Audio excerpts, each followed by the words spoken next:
Halo, perkenalkan, nama saya Anastasia Sinta Nurani dari Prodi PGSD kelas 5D dengan NIM 211340036. Nah, pada kesempatan ini saya akan menjelaskan pengetahuan saya mengenai manajemen diri. Nah, kepala sekolah merupakan seseorang pemimpin dari sebuah lembaga sekolah yang memiliki banyak tugas untuk diemban.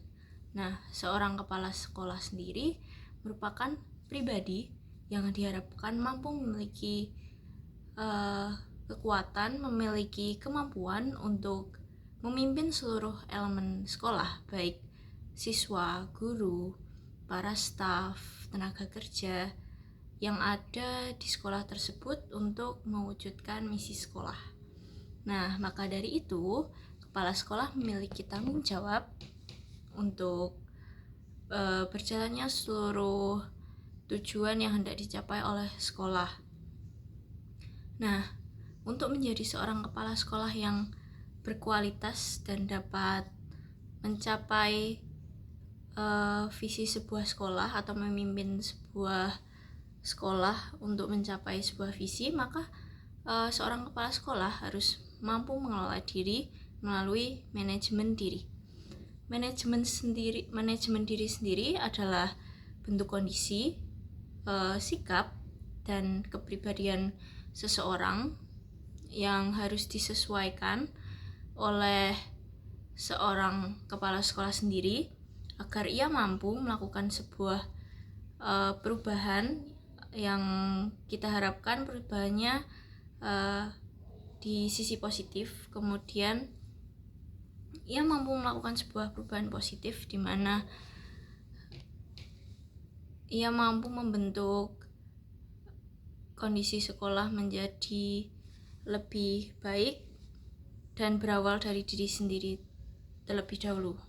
Kemudian yang kedua, seseorang kepala sekolah harus memiliki visi diri, di mana kepala sekolah harus memiliki visi pribadi terlebih dahulu.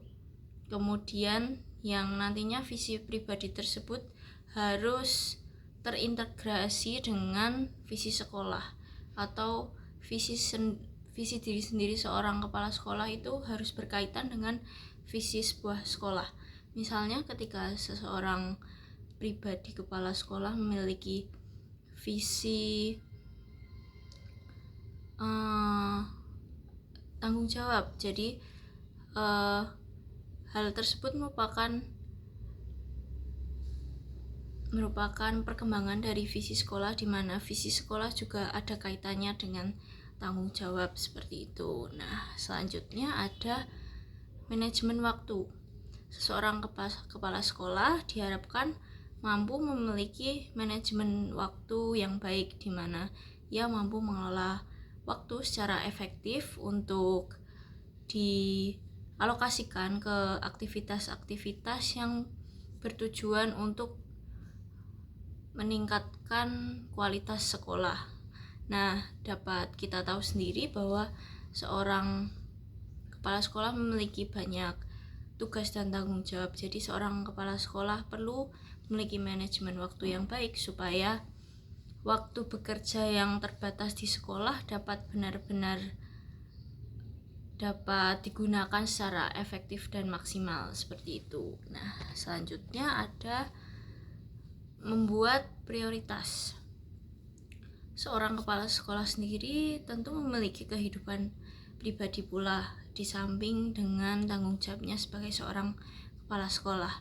Maka dari itu, seorang kepala sekolah juga harus dapat membuat prioritas, di mana ia menentukan mana hal yang penting harus didahulukan, seperti misalnya ketika dia dihadapkan pada suatu kondisi harus pergi rapat atau melakukan penilaian terhadap kelas, di situ beliau harus melakukan